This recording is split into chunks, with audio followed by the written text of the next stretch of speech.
Hello, welcome everybody. Welcome to Xenonex. My name is Suzanna Prout. I am the Managing Director of Xenonex. I'm delighted that you've been able to join us today for our webinar. Are you ready to embed a coaching culture? So I hope you're in the right place and that you're expecting this webinar. It's going to take about 45 minutes. We are recording this webinar, so you'll be able to watch it back.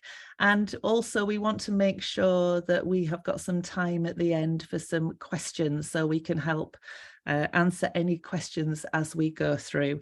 We'll also share our contact details at the end so you can get in touch and ask any follow-on questions that you may have.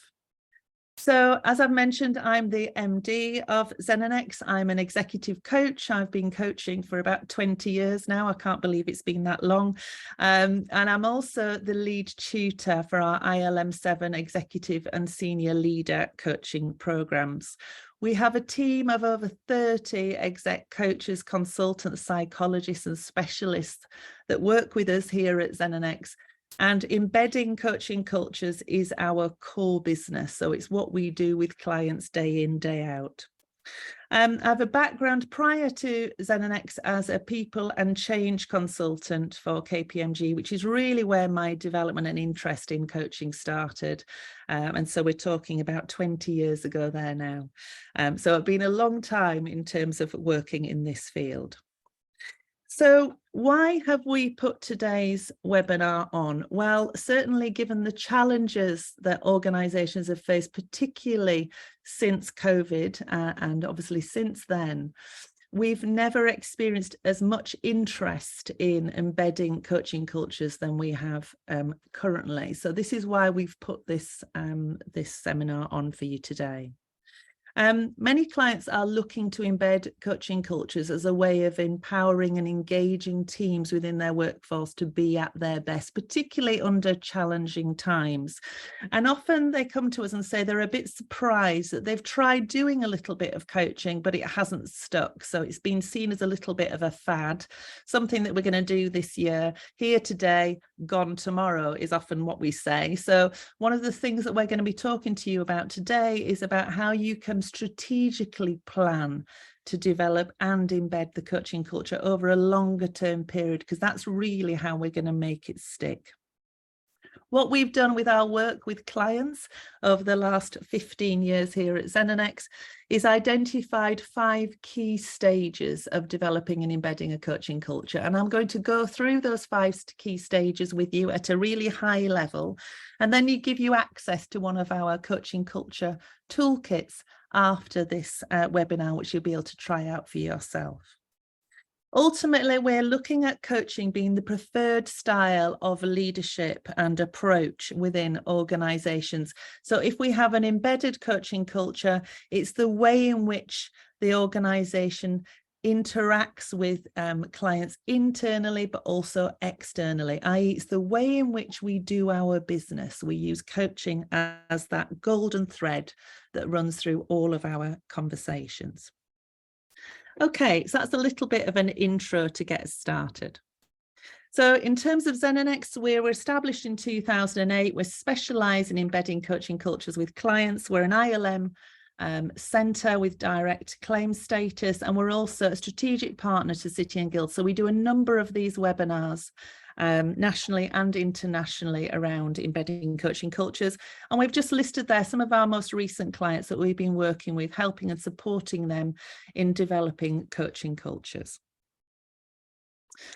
I've already said a little bit about myself, and I will introduce Cath as part of our webinar. I've invited Cath along to join us today. Cath Hurst is the talent program specialist at Well Pharmacy. And once I've done my piece around strategically embedding a coaching culture, Cath's going to talk to you about delivering it on the ground and what they've been doing within Well Pharmacy to get coaching up and running. So I look forward to hearing from Cath shortly. So if we have an embedded coaching culture, what is going on? So what would we be noticing? Well, this is all about building a thriving organization. So thinking about how we can not only attract talent, but also retain talent to be at their best more often. Coaching cultures really help develop that creativity and that innovation, because people are encouraged to bring those solutions to the table, to really think for themselves and feel empowered and confident to provide alternative approaches. It's a brilliant tool for supporting well-being, particularly through challenging times. And it's about helping engagement with individuals through development of emotional intelligence. And again, how we can really work on those relationships and that connection to strengthen that sense of belonging within organizations.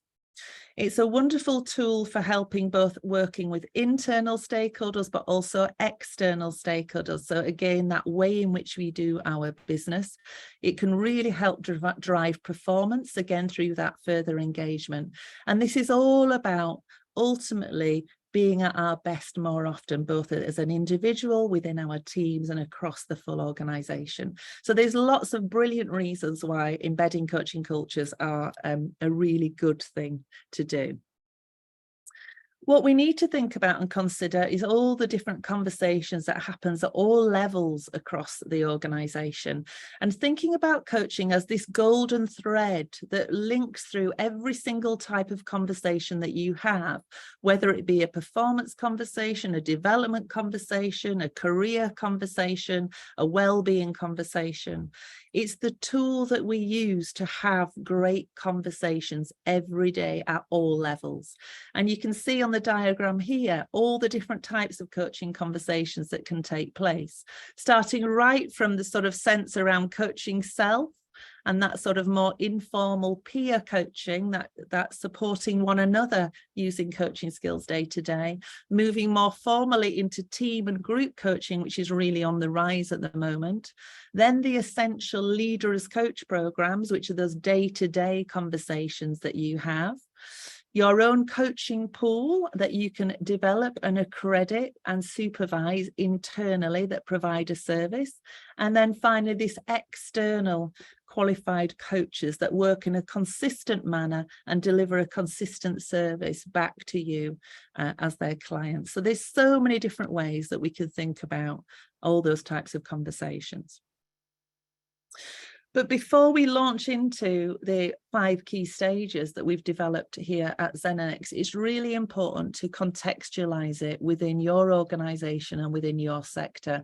This is not a one-size-fits-all, because it really will depend on how much time you've got to give to this, how much resource you've got to support you in this, and how much budget you have.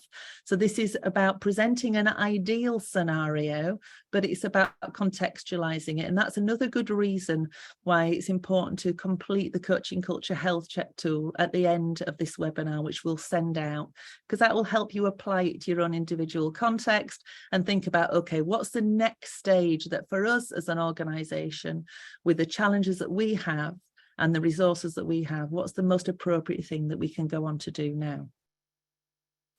So here are our 5 key stages. So this has been working with clients for over 15 years in embedding coaching cultures, and you'll see the 5 key stages here. We had a brilliant fun with a photography studio and a photographer last year, really having fun looking at bringing some of these stages to life. So I hope you appreciate some of the images as we go through here. But the first thing is the leadership team buy-in. Secondly, around planning. Thirdly, around getting going off the starting blocks. Then growing your strategy, and finally reviewing impact and evolve. And I can't tell you how many times we had to do that photograph where we were planning this. So I'm going to start with leadership team buy-in, and this is perhaps the most important part of developing and embedding a coaching culture, and it's making sure that your leadership team are fully on board with why coaching, why now? What's the rationale for introducing coaching? What's your vision for your coaching strategy, and what's your coaching strategy got in it? And how's it going to help us achieve our organizational goals and strategic objectives? So it's making sure it makes sense right from the very top. Ideally, the leadership team understand the benefits that coaching is going to bring to the organization, to the team, and to the individuals within the organization. And they've experienced high quality one-to-one exec coaching themselves. So they felt the impact of what a great conversation coaching conversation looks and feels like. And there, as a result, ideally, can role model some of these skills as part of their day-to-day conversations with their team. So it starts to filter down through the organization.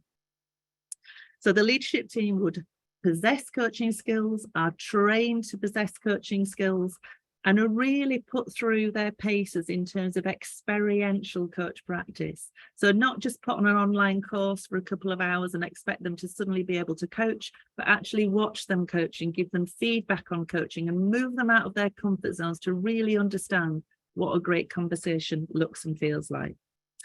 They understand the importance of balanced leadership as a leadership team. So we pay attention to our tasks, but we also pay attention to our people. We see the person behind the role and we engage with them. And we hold each other to account, ideally, and this is if it's fully embedded, if we see a member of the leadership team not using coaching skills in the way that we say we're going to use them. So that's really when we know we've cracked it, and the leadership team hold each other. Okay, so that's leadership team buy-in. The next stage is around the planning stage. So this is quite an obvious stage, I should imagine. So you're at step A currently, and we're now going to be moving to step B. So what is it we need to plan to do in order to get there? Well, in terms of our coaching culture, we need to plan what the success measures are going to be. So how do we know that we've got there and achieved it? What are the timescales and the milestones that we're going to set within the organisation to deliver it? What's our budget for it? And to what extent has that been protected? Have we got enough resource to be able to deliver what we say we want to deliver? And this is the most important bit, is it future-proofed? So it's not just a case of it's a fad for this year that's then going to disappear next year, and then we're going to scratch our head as to why coaching's not embedded. It's about keeping it alive and different ways we can do that. We have a plan for who our external coaches are going to be and how we're going to recruit them, who our internal coaches are going to be and how we're going to select and recruit them, making sure we've got a really good cross-section of coaches that can provide that service. And we have a plan for how we can use coaching skills every day and use that as part of our day-to-day conversations. And also as part of the planning process, perhaps the least favoured part, that's all the policies, the contracts, the procedures, that this is how it happens around here. It's essential this kind of stuff is noted down, even at just a high level. So it's really clear to the organisation what it's all about.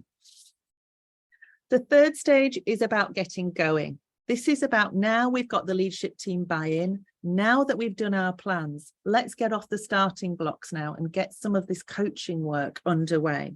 So in the getting going stage, it's all about making sure that we've got a communication plan. What is coaching in our organisation? How does it differ from mentoring? How can you access a coach? How can you access an internal coach, and who can access it for what reasons? What about if I'm a leader wanting to develop my coaching skills? How do I access it then? So be really clear about how coaching can be accessed at all levels. Think about how we can evaluate the effectiveness, and we know how we're going to evaluate the effectiveness of it.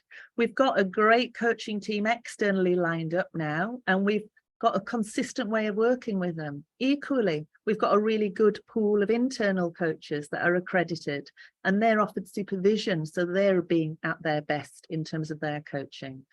And our coaches are networked with other coaches, and we speak and learn from other organisations about how they're developing their coaching. Again, I'm talking about the absolute ideal here. So this is about contextualising it for your own particular environment. Number 4 is about growing the coaching culture. So once we've done all our planning, it's about making sure that we think about establishing it and then growing it. So in here, it's thinking about how can we now integrate coaching within all stages of the employee life cycle. So for when they join, perhaps when they're promoted or take on a particular project, or even when they're leaving the organisation, how those coaching skills can be linked through each type of organisation and conversation. Think about how we can use coaching for underrepresented groups within the organisation to build their confidence, to master identity, to find their voice. And think about how we can build in neurodiversity and thinking about how coaching can support that within the organisation as well. For the leaders and managers, as part of their day-to-day conversations, it's thinking about what skills development do they need. And again, the big focus here is on experiential skills development, being observed using coaching skills and being given feedback. It's the only way to do it. Coaching is a vocational skill, not an academic exercise. So please make sure that you facilitate that kind of training and development internally, or source it externally if you can, in order to really get your leaders and managers understanding what coaching looks and feels like.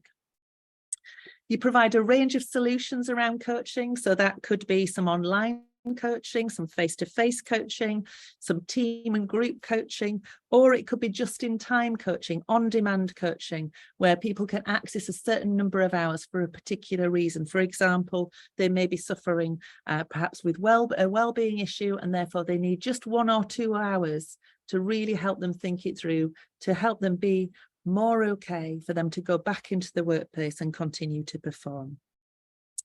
And then finally, thinking about how we can encourage and develop our coaches further to add to their toolkits, both internally and externally, to continue to stretch the performance as coaches. And then finally, reviewing impact and evolving. So this is the final stage now. So once we've done all this brilliant work of setting it up, developing our contracts, getting our processes together, developing our budget, establishing our coaches, getting the coaching going at all those levels we've talked about, it's the so what. And this is the bit that we find is the missing piece of the jigsaw, where clients internally are not feeding back the return, the impact, if you like, that the coaching's had. So it's about how can we collect anonymized emerging themes from the coaching to give some business intelligence back to the organization. So the execs see the impact that coaching's had. They see some of the case studies. They hear from some of the people about the difference that it's made.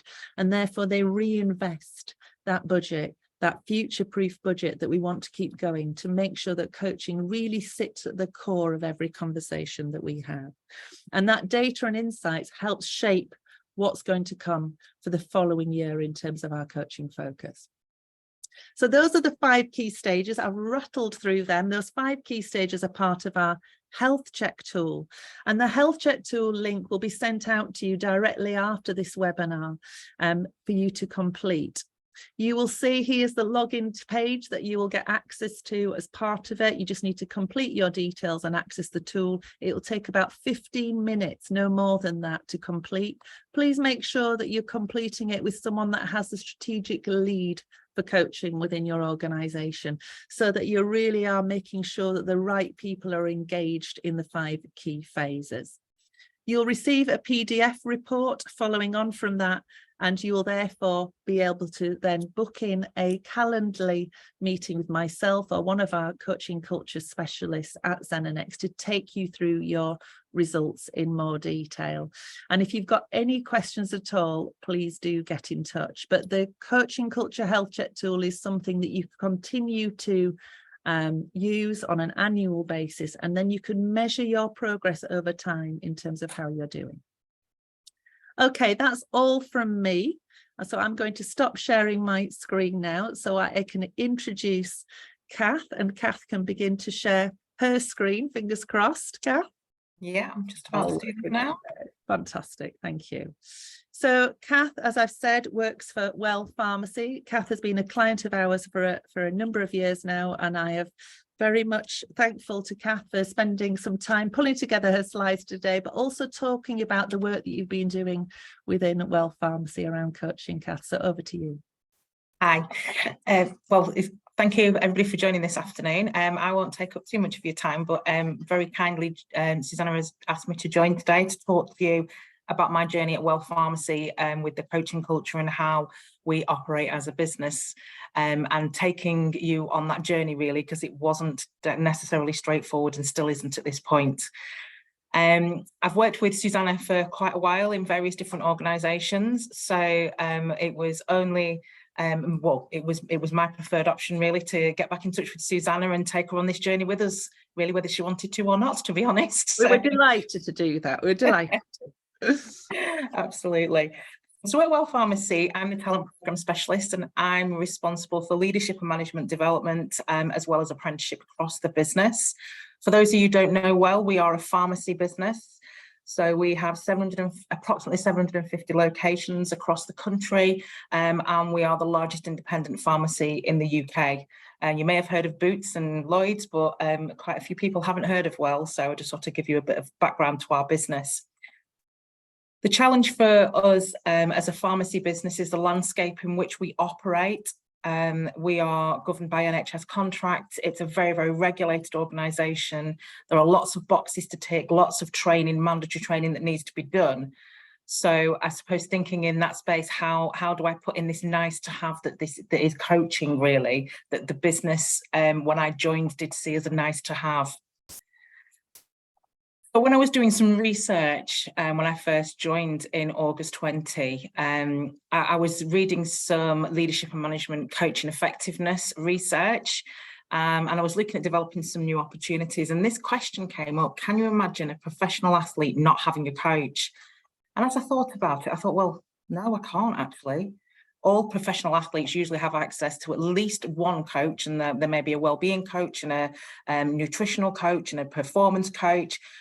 So why don't we expect that for our leadership professionals, that they have access to this type of development and that they then develop themselves so that they can pass on that coaching experience to the colleagues who they directly support in the business? So this is, I suppose, the crux of why it was so important when I was developing leadership programs at Well, that coaching was part of that journey, and that to try and influence senior leaders to get on board and think more about a coaching culture in our organisation.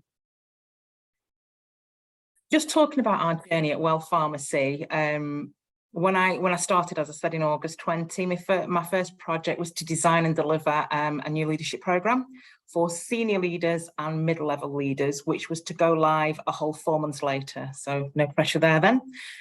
But we decided that we would launch a programme called Leading Well, and it started to take shape. So I involved senior stakeholders and tried to influence decision-making in the initial stages of the project. And I was keen to move away from the traditional sheep dip type of approach. I wanted to roll out content that was focused on self-awareness and self-development, and that those who were taking part would have ownership for their development rather than expect it to be done to them. So the saying that I often use is, don't just wheel Cath out for an event, actually have a reason for me to be there and for me to facilitate, not just for me to stand at the front and deliver, skills and knowledge to people, because that isn't going to have the impact that we want it to have. So the programs that we designed as part of Leading Well were largely focused on coaching skills and Myers-Briggs type indicator, so MBTI. The MBTI around the self-awareness is the first part in that journey, and then developing them coaching skills so that leaders could be better leaders in our business.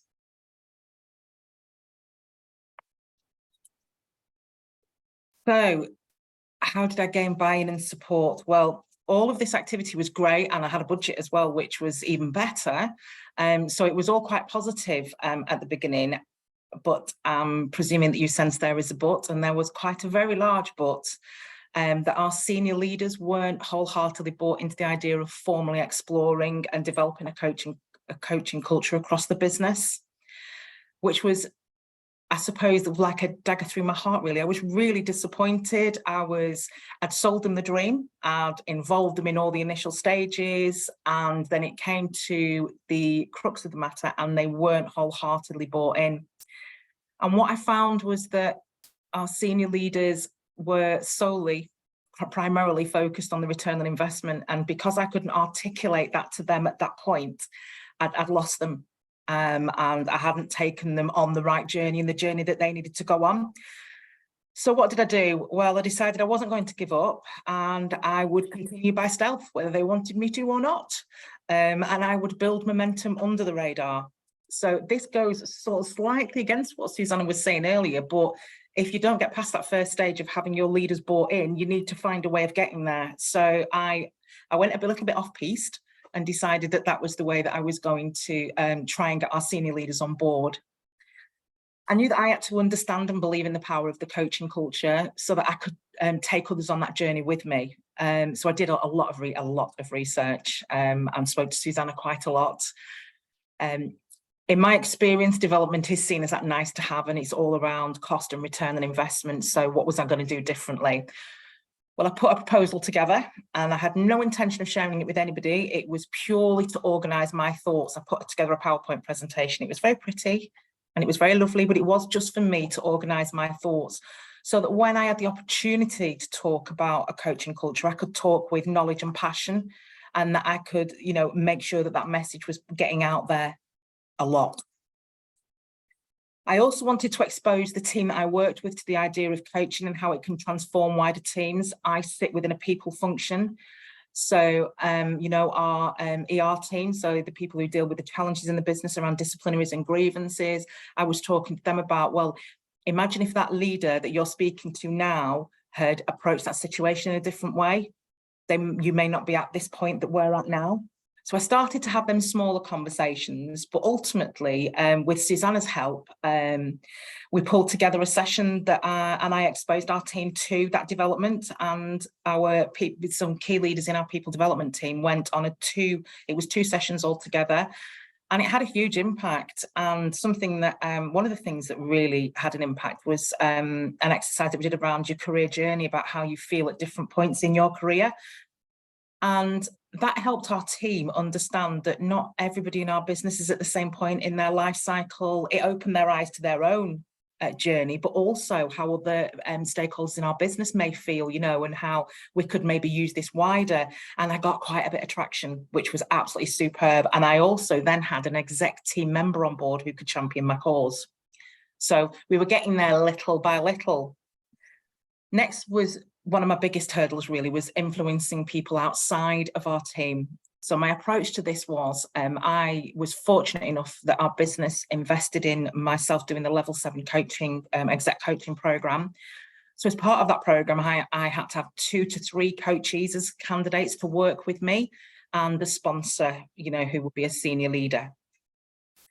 So thinking about this, I thought, right, this is my opportunity now. I'm going to be able to get some people on board. They're going to experience it. Will they love it? Not sure yet, but we'll just go with it. So I selected some senior stakeholders to approach and asked them if there was anybody who wanted to be involved in the coaching, one-to-one coaching on a voluntary basis, but whilst also being mindful of who the sponsor might be, and what leverage I could get through them as well. So I set forward with my coaches internally. Unfortunately, both coaches and their sponsors had a really good experience. And the thing that I found was that they then became my advocates. So I now had the exec member within my team on the exec board who was talking positively about coaching cultures and coaching as a tool. Now I had other people from the operational side of the business, other stakeholders from the operational side of the business who were also speaking positively. It was a risky strategy maybe, but it worked, because since then the sponsor has actually approached me again to support more people within his team, and it just adds weight to my arm. So one of the other things that we ran as part of our Leading Well programme was a two-part program for our senior and mid-level leaders. And I'm going to share some final thoughts with you from this program, from these leaders.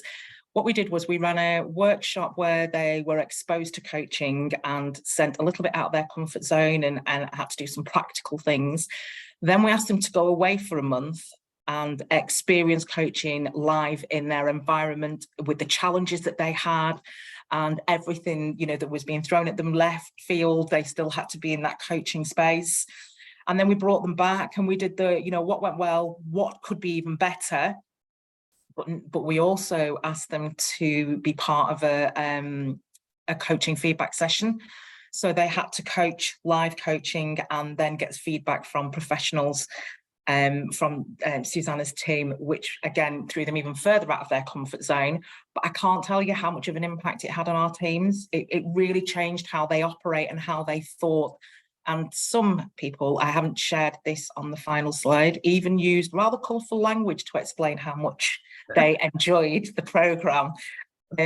But just to finish up, here are some of the things that our teams have said about the positivity of the, the coaching experience that they've been involved with so far.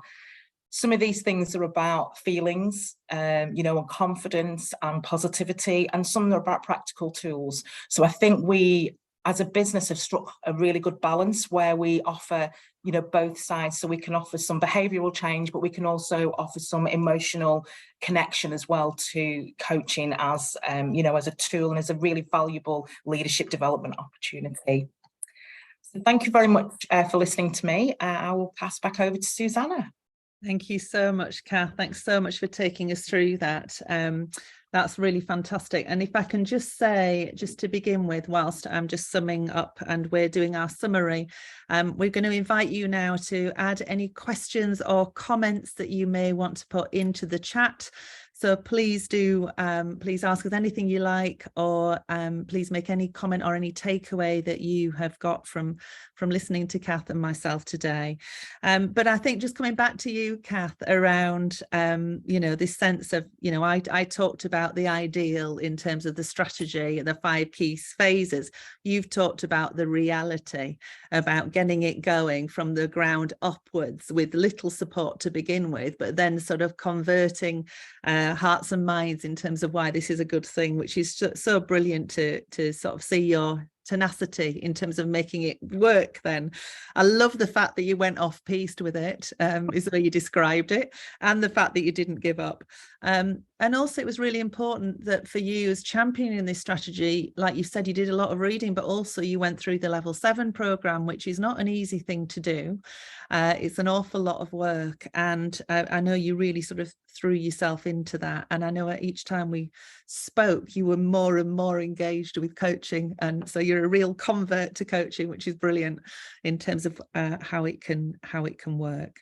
I think the other thing just want to reiterate is that you'd mentioned that sort of focus on experiential skill development, that sense of really making sure that it's not seen as an academic exercise. It's not just a tool to learn intellectually.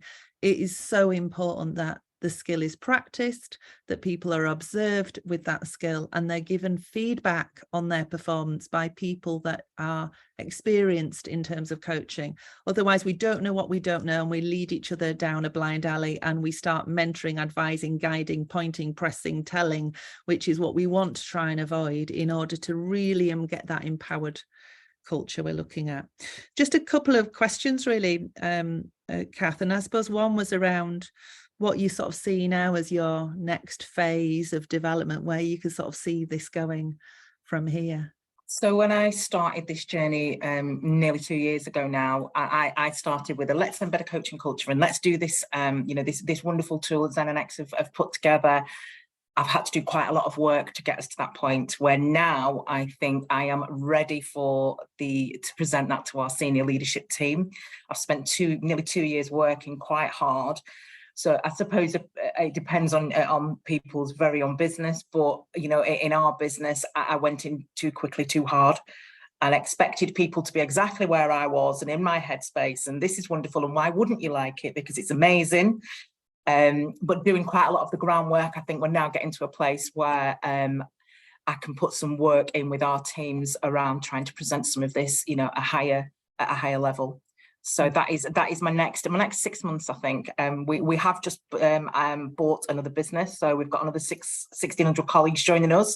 So that's going to be a challenge over the next few months. But yeah, definitely trying to formalise some of it now. I've done my stealth work. I've gone under the radar, and now I want to pop my head back up again and see if I take a bullet or if they come on board with me.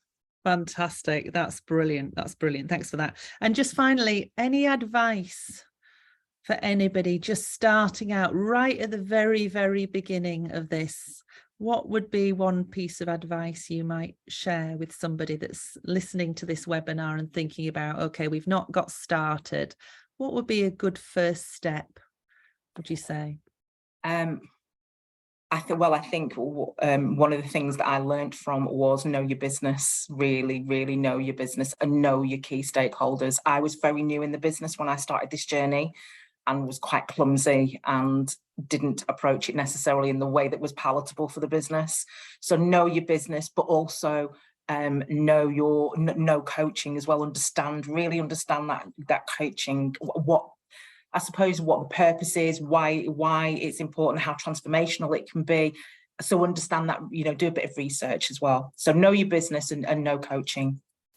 Fantastic. Thank you so much, Cath. I think just to add to what Cath said there, certainly a number of clients that we've worked with have identified coaching champions, again, in more larger corporate organizations where messages need to be reinforced so many different ways. They've identified coaching champions in different functions and areas of the business to help keep talking and bringing it alive, thinking about refresher sessions and various other things they can do. So it's those key touch points as you go through, which again, we're sort of noticing is having a real impact.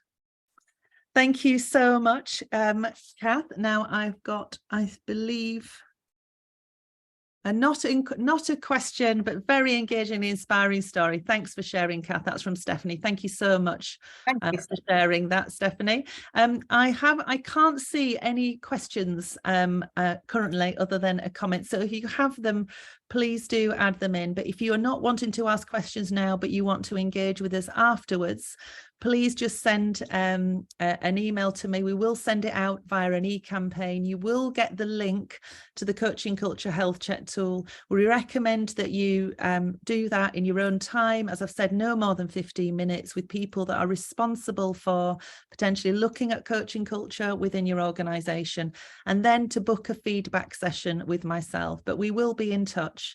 But we hope you found the webinar really useful. Thanks so much again to Cath for your time in putting your slides together and coming and sharing your story with us. I wish everybody a good day, and we shall share the recording as well. Thanks so much, everyone. Take care. Speak soon. Bye.